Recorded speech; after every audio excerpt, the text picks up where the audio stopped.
That you observe the levels of engagement.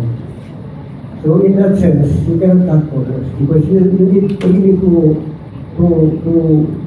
undertake the activity in such a way that it will follow a process. So being a process, you cannot cut corners. Meaning, one important aspect of the process is about the decision points. The major decision points have to be coming from the higher echelon of the organization in the case of the economy.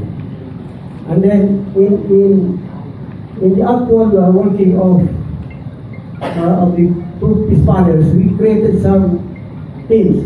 So in these teams, a certain mandate has been given to them, but not more than that. In other words, when there is an issue, then they can only do it as far as the mandate that is given to them. So that's what I mean by we cannot cut corners. We need to follow, we need to understand that it is a process.